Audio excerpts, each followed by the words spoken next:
À Paris, les parlementaires se sont penchés cet après-midi sur la situation. Un débat réclamé par les oppositions, débat précédé d'une déclaration du gouvernement devant les députés. Le Premier ministre Jean Castex a dénoncé, je cite, une agression cynique et préméditée russe. La Fédération de Russie a commis un acte de guerre qui enfreint toutes les règles du droit international, rompt avec tous ses engagements et surtout bafoue les valeurs de paix et de liberté sur lesquelles le continent européen a construit son équilibre depuis plusieurs décennies. Comme le président de la République l'a souligné, nous faisons face à une situation de guerre, mais également à un tournant dans l'histoire de l'Europe et de notre pays. Je veux le redire ici d'emblée, la France condamne de la manière la plus absolue cette agression cynique et préméditée. Et lors de cette session spéciale, le candidat à la France insoumise à la présidentielle, Jean-Luc Mélenchon, fait part de son regret face à la décision de l'Union européenne de fournir des armes à l'Ukraine. Écoutez. Je regrette que l'Union européenne ait décidé de, je cite, fournir des armements nécessaires à une guerre, selon les termes du commissaire Josep Borrell, chargé des relations extérieures.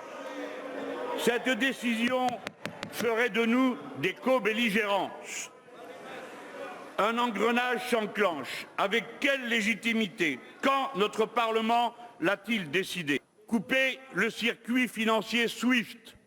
N'est-ce pas engager une escalade mondiale en poussant Russes et Chinois à utiliser désormais exclusivement leur propre circuit? Quel avantage pour la paix? Un deuxième round des pourparlers est prévu entre la Russie et l'Ukraine après un premier échange hier en Biélorussie. Les discussions ont duré près de 5 heures. Pour Kiev, priorité est donnée au cessez-le-feu immédiat et au retrait des troupes russes du territoire ukrainien. La Russie demande, elle, en préalable, la reconnaissance de la souveraineté russe sur la Crimée et la démilitarisation de l'État ukrainien et la garantie de son statut neutre. Le président a arrêté l'agresseur russe au plus vite, a-t-il notamment déclaré à son homologue américain. En début d'après-midi, Volodymyr Zelensky s'est exprimé au Parlement européen par visioconférence. Il a demandé aux Européens de prouver qu'ils sont avec l'Ukraine. Extrait de son intervention. Sans vous, l'Ukraine sera seule. Nous avons prouvé notre force. Nous avons prouvé au minimum que nous sommes exactement comme vous.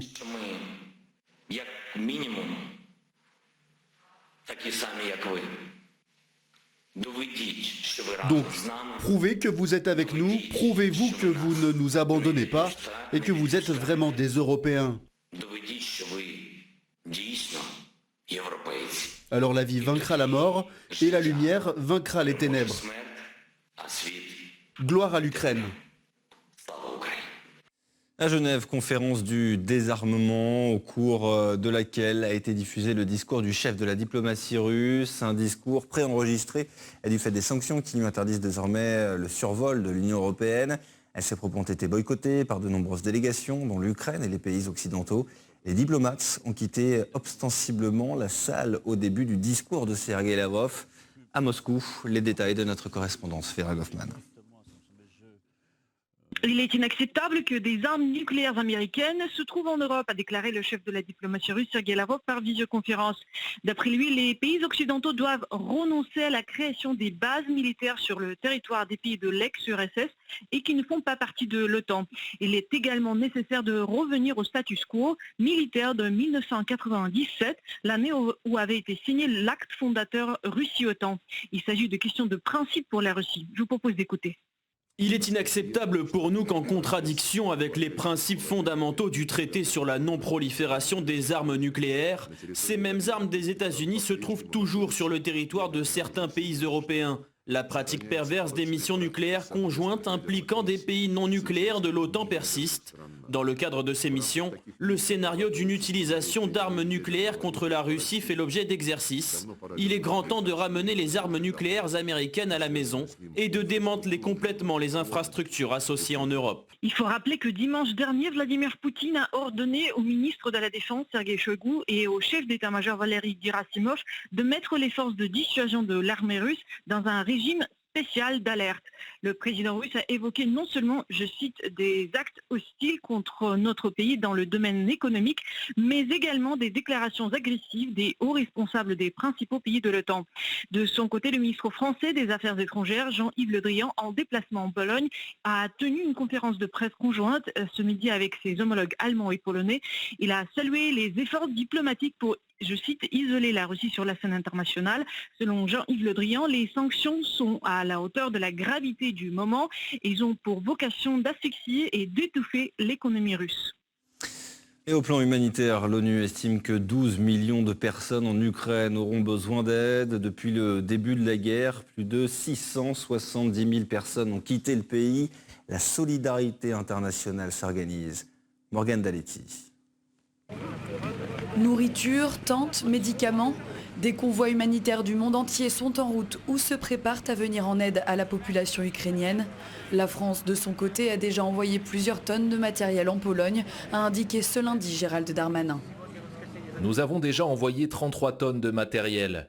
Il s'agit de tentes, de médicaments, de la nourriture, tout ce qui aide les personnes à être accueillies dans les meilleures conditions. Plus de 30 tonnes d'aide humanitaire partiront également cette semaine de l'Hexagone pour la Moldavie.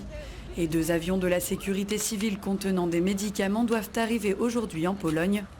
De son côté, Washington a annoncé dimanche l'octroi de 54 millions de dollars d'aide humanitaire supplémentaire à Kiev. Quant à l'Union européenne, beaucoup de ses pays membres se mobilisent et tendent la main à l'Ukraine. 20 tonnes d'aide médicale et d'équipements défensifs vont être envoyés par l'Espagne. L'Italie a déjà versé 110 millions d'euros d'aide au gouvernement ukrainien. Les Pays-Bas ont annoncé quant à eux 20 millions d'euros d'aide humanitaire et 3 millions d'euros ont également été libérés par la Belgique. En Turquie, la direction de la gestion des catastrophes et des situations urgentes a annoncé l'envoi en Moldavie de 3 véhicules longs d'aide humanitaire à destination des réfugiés ukrainiens. Selon l'ONU, l'Union européenne doit se préparer à une crise humanitaire de proportions historiques. Plus de 7 millions d'Ukrainiens pourraient être contraints à l'exil en cas de poursuite de l'offensive russe. Le commissaire européen Thierry Breton a lui-même demandé le bannissement d'RT France, de YouTube et Google. Il s'agit d'interdire dans toute l'Union européenne la machine médiatique du Kremlin. Il s'agit d'une mesure qui va être mise en œuvre dès aujourd'hui. On est sur le régime des sanctions. C'est sous ce régime-là que nous mettons en œuvre cette interdiction. Et les 27 États membres de l'Union européenne viendraient d'approuver la mesure d'interdiction selon la présidence française de l'Union européenne. Elle s'appliquera officiellement demain pour l'ensemble des canaux de diffusion. En passant par ce régime de sanctions, Bruxelles ne base pas sa décision sur des manquements constatés. Ces derniers jours, plusieurs de nos journalistes d'RT France ont été menacés. Certains ont dû être placés sous protection. Le premier syndicat français des journalistes a réagi. La rédaction de RT France, composée très majoritairement de journalistes professionnels français passés par différents médias, est déjà la cible d'insultes intolérables sur les réseaux sociaux, collabos, ennemis de l'intérieur, etc., mais également de menaces physiques. Fort logiquement, le positionnement éditorial de RT France est souvent discuté et contesté, mais s'en prendre ainsi à ses salariés est inacceptable. Les intimidations et les menaces de représailles n'ont jamais fait avancer la cause de la liberté de la presse. Confondre sans la moindre nuance le travail d'une rédaction avec la politique du pays qui la finance est un raccourci dangereux, parfois emprunté pour justifier des violences à l'égard de reporters. C'est faire peu de cas de la conscience professionnelle de ces journalistes, de leur volonté de traiter l'information avec sérieux et honnêteté. En temps de guerre, la tentation est souvent grande de régler ses comptes en s'attaquant à des médias, s'en prendre à des journalistes, les expulser, interdire les chaînes ou les journaux dans lesquels ils travaillent constitue, quelles que soient les intentions affichées, un acte de censure qui réduit le pluralisme de l'information. Voilà, c'est la fin de ce journal. Merci à vous de l'avoir suivi. Prochain point sur l'actualité dans 30 minutes. À tout à l'heure sur RT France.